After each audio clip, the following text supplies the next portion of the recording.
आज के मुख्य समाचार। पधर में हुई 4 लेन संघर्ष समिति की बैठक। अर्ली बेस्ड शिक्षक भर्ती करवाए जाने के विरोध में प्रदर्शन।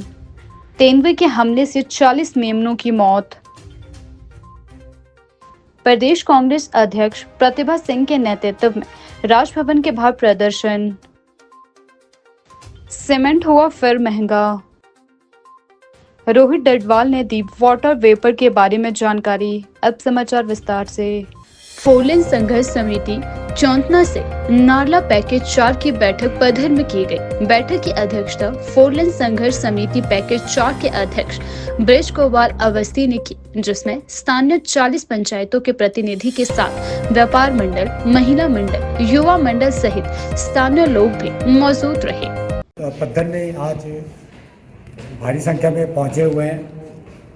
हमारा एक मेन यही कारण रहा है, एक मुद्दा है, एक मांग है सरकार से, NHI से, कि हमारी पुरानी अलाइनमेंट जो 2018 में सैंक्शन पड़ी है उसी को बहाल किया जाए। यही ज्ञापन हमने SD महोदय के माध्यम से नितिन गडकरी साहब को भी भेज रहे हैं और CM सुक्खू जी, सुखविंदर सिंह सुक्खू जी, हिमाचल प्रदेश सरकार, और अभी हाल ही में जो बुबुजो टनल की जो सैद्धांतिक मंजूरी मिली है उसके लिए हम रक्षा मंत्री और नितिन गडकरी जी, उनका बहुत बहुत धन्यवाद करते हैं। 4 लेन संघर्ष समिति चाहेगी कि ये बहुत जल्दी ये काम शुरू किया जाए। साथ ही इसमें योगदान देश के मुख्यमंत्री श्री सुखविंदर सिंह सुक्खू और लोक निर्माण मंत्री श्री विक्रमादित्य जी का भी बड़ा हाथ रहा है। हम ये चाहेंगे कि ये भूपुजो टनल शीघ्र से अतिशीघ्र शुरू की जाए, जिससे हमारे पिछड़े वर्ग जो ब्रॉड सरात ऊपर वाली वैली है सारी, वो वैली को उसको प्रोत्साहन मिले, ताकि आवाजाही में आदमियों को आने जाने की सुविधा मिले। सबसे बड़ी बात तो ये है कि यहाँ से बरसात के दिनों में जो मंडी पंडों में जो भूस्खलन हुआ था पिछली बार, उसको नजरअंदाज करते हुए ये सीधा कुल्लू को मिलेगा। इससे 60 किलोमीटर की दूरी भी कम होगी, इससे पर्यटन को भी बढ़ावा मिलेगा और हमारे उपमंडल पद्धर के और उपमंडल जोगिंद्रनगर के जोगिंद्र विधानसभा द्रंग विधानसभा क्षेत्र के लोगों को भारी मात्रा में फ़ायदा पहुंचेगा। और इसके साथ ही हम पुरजोर से ये मांग उठा रहे हैं कि ये 2018 में जो हमारी पुरानी अलाइनमेंट थी उसी को ही बाहर रखा जाए। NHI को एक हमें हमारी समिति को विश्वास में लेना पड़ेगा कि ये कहाँ से लाइन बना रहे हैं, नई DPR कब कर रहे हैं, ये भी हम इनसे अनुरोध करेंगे। धन्यवाद। SFI राज्य कमेटी द्वारा हिमाचल प्रदेश के सरकारी स्कूलों में अर्ली बेस्ड शिक्षक भर्ती करवाए जाने के विरोध में शिमला उपायुक्त कार्यालय के बाहर प्रदर्शन किया गया। SFI राज्य सचिव दिनीत डेंटा ने आरोप लगाया है कि हिमाचल प्रदेश की कांग्रेस सरकार प्रदेश में युवा विरोधी नीतियां लाकर लगातार प्रदेश को पीछे धकेलने का काम कर रही है। देखिए, पिछले कई दिनों से प्रदेश का जो युवा है, प्रदेश के अंदर जो लाइब्रेरियों के अंदर तैयारी करने वाला युवा है, विश्वविद्यालय के अंदर पढ़ने वाला युवा है, कॉलेजों के अंदर जो पढ़ने वाला युवा है, वो युवा सड़कों पर है। पिछले लंबे टाइम से वो युवा इसलिए सड़कों पर है कि प्रदेश की जो सरकार है वो एक फरमान लेकर आई है। वो फरमान है गेस्ट टीचर्स को अपॉइंट करने का स्कूलों के अंदर, जिस फरमान के माध्यम से सरकार जो युवा है उसको रोजगार छीनने का काम कर रही है और शिक्षा की गुणवत्ता के साथ खिलवाड़ करने का काम कर रही है। हमारा SFI का ये मानना है, SFI साफ तौर पर इस बात को मानती है कि जो गेस्ट टीचर का ये जो फरमान प्रदेश की सरकार लेके आई है, नई शिक्षा नीति की देन शिक्षा के क्षेत्र के अंदर है।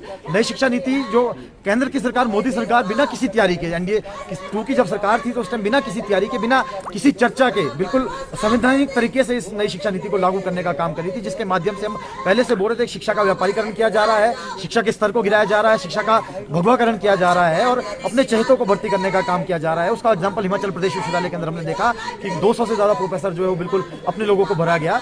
और हम आज ये मांग कर रहे हैं कि ये जो नई शिक्षा नीति है इसको खत्म करने का काम किया जाना चाहिए। पूरे देश के स्तर पर अगर आप देखेंगे तो कांग्रेस की जो नेतागण है, कांग्रेस की जो पार्टी है, वो नई शिक्षा नीति का विरोध पूरे देश के स्तर पर कर रही है, पर हिमाचल प्रदेश के अंदर बिना किसी तैयारी के हन फानन में नई शिक्षा नीति को लागू करने का काम किया जा रहा है, जो कांग्रेस के दोगले चरित्र को जो है दिखाता है। एक और तो पूरे देश के अंदर राहुल गांधी चिल्ला कर बोल रहे हैं कि हम नई शिक्षा नीति का विरोध करेंगे।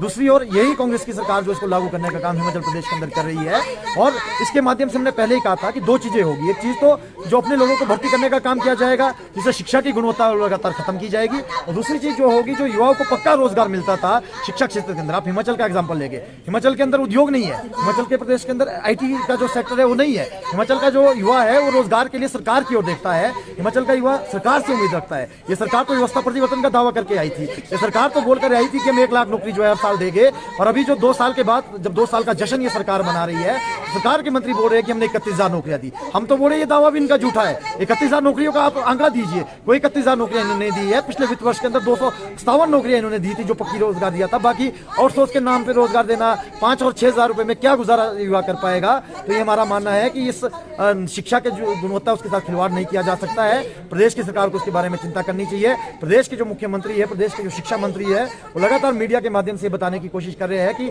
युवाओं के रोजगार को ये नहीं छीनेगा, जो कि बिल्कुल झूठ है। क्योंकि आप जानते हैं किसी भी क्षेत्र के अंदर जब किसी परमानेंट वैकेंसी की जगह आउटसोर्स के एम्प्लॉय को रखा जाता है तो बाद में उस वैकेंसी को खत्म किया जाता है। हर डिपार्टमेंट के अंदर, हर सेक्टर के अंदर ये हो रहा है। इसका उदाहरण हमारे पास मध्य प्रदेश के अंदर है। हम ये मांग इस धरने प्रदर्शन के माध्यम से कर रहे हैं कि प्रदेश की जो सरकार है वो इस अपने निर्णय को वापस ले, अन्यथा आने वाले दिनों के अंदर प्रदेश के अंदर जितने भी युवा है, जितने भी संगठन है, जनवादी प्रगतिशील संगठन है जो इस नीति का खिलाफत कर रहे हैं, उन सबको लामबंद करते हुए प्रदेश के अंदर एक बड़ी लड़ाई लड़ी है। हमीरपुर जिला की ग्राम पंचायत गलोड़ खास के तहत नारायणा दताल के जंगल में तेंदुए का आतंक देखने को मिला है। यहाँ तेंदुए ने भेड़ पालक के डेरे पर हमला कर दिया और 40 मेमनों को अपना शिकार बना डाला है। चंबा निवासी प्रीतम चंद अपनी भेड़ बकरियों को जंगल में चराने गया हुआ था, जबकि उनके मेमने डेरे में ही मौजूद थे। इस दौरान अचानक ही तेंदुए ने डेरे पर हमला कर दिया और 32 मेमनों को मार डाला। जब भेड़ पालक वापस डेरे में पहुंचा तो मेमनों को मृत अवस्था में देखकर उनके पैरों तले जमीन खिसक गई। इस दौरान देखा तो 32 मेमने मरे हुए थे, जबकि 12 मेमने घायल अवस्था में पड़े हुए थे। लेकिन इनमें से 8 ने बाद में दम तोड़ दिया, जबकि अन्य घायलों का उपचार करवाया जा रहा है। वहीं वन खंड अधिकारी अजय कुमार ने कहा कि तेंदुए के हमले से 40 मेमनों की मौत हो चुकी है। हिमाचल में सीमेंट फिर महंगा हो चुका है। डीलर ने प्रति बैग 5 से 20 रुपए तक दाम बढ़ाए हैं। हालांकि डीलर दाम में बढ़ोतरी की वजह कंपनी की ओर से डिस्काउंट बंद करना बता रही है। एसीसी सीमेंट विक्रेता पवन ने बताया कि एसीसी सुरक्षा सीमेंट पहले 430 रुपए प्रति बैग बिक रहा था, जो अब 440 रुपए में उपलब्ध होगा। एसीसी गोल्ड 480 के बजाय 485 रुपए में मिलेगा। अंबुजा सीमेंट विक्रेता रोहित शर्मा ने बताया कि पहले अंबुजा सीमेंट 435 रुपए प्रति बैग मिल रहा था, अब दाम बढ़कर 455 रुपए हो चुके हैं। डीलर के अनुसार पहले कंपनियां अलग अलग जोन बनाकर उन्हें डिस्काउंट देती, ऐसे वह ग्राहकों को रियासती दरों पर सीमेंट बेच पाते थे। हाल ही में कंपनियों ने डिस्काउंट बंद कर दिया है। अब मुनाफा घटने के कारण उन्हें कीमतें बढ़ानी पड़ी।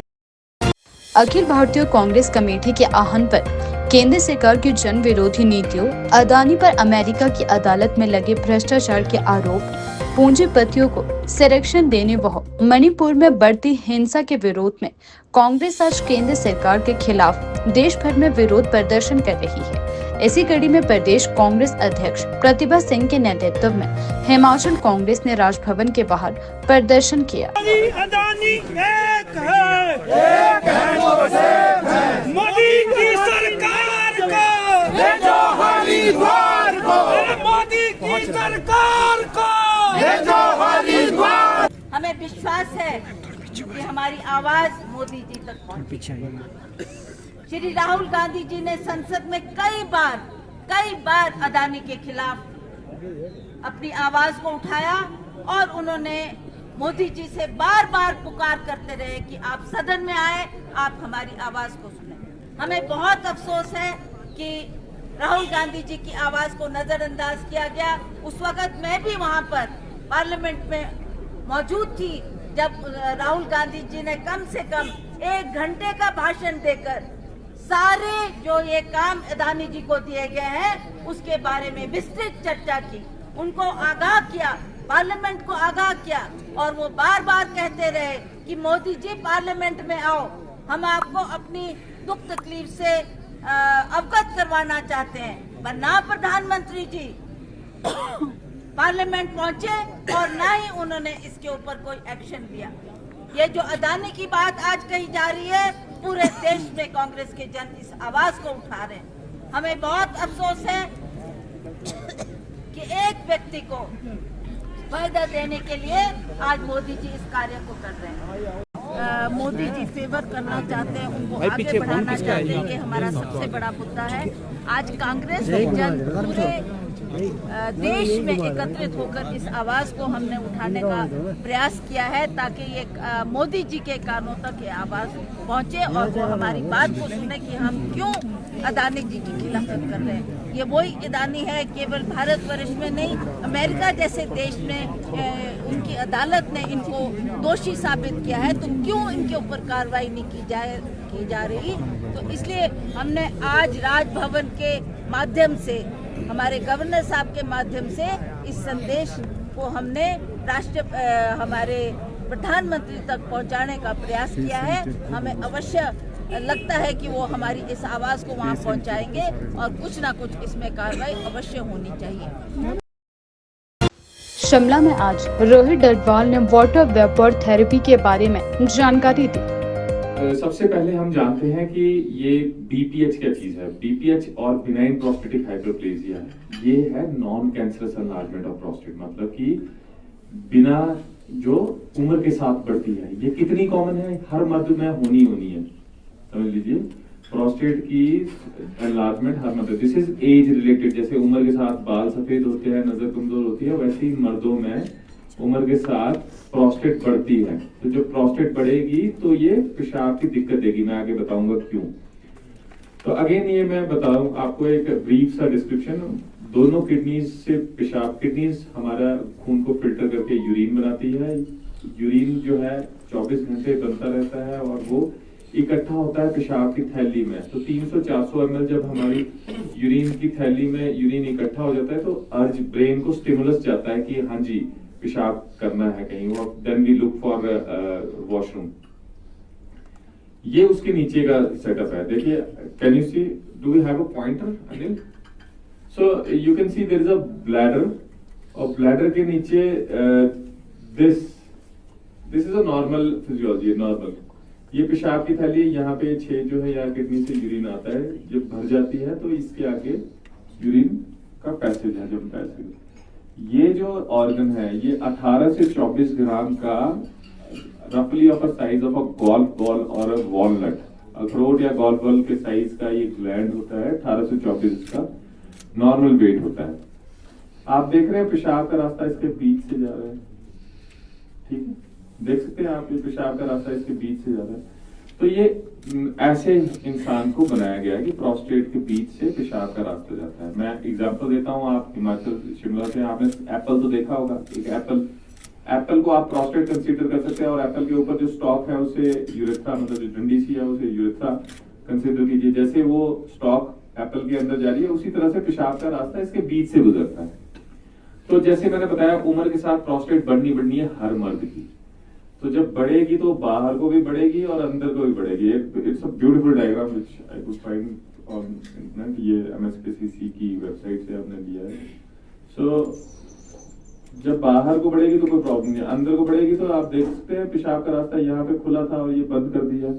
जब ये बंद कर देते हैं तो फिर प्रॉब्लम्स आनी शुरू होती। क्या? जैसे पेशाब की धार का कमजोर होना, रुक रुक के पेशाब आना, रात को बार बार उठना, इंटरमिटेंसी, हेजिटेंसी, बार बार लगना, एक बारी में कंप्लीट ना होना, करने के बाद बूंद बूंद करके टपकना, ये सारी चीजें स्टार्ट हो जाती है। फिर धीरे धीरे करके इतना प्रेशर बिल्डअप हो जाता है ब्लैडर में कि ब्लैडर खराब होता है और इसके बाद किडनीज खराब होनी शुरू हो जाती है।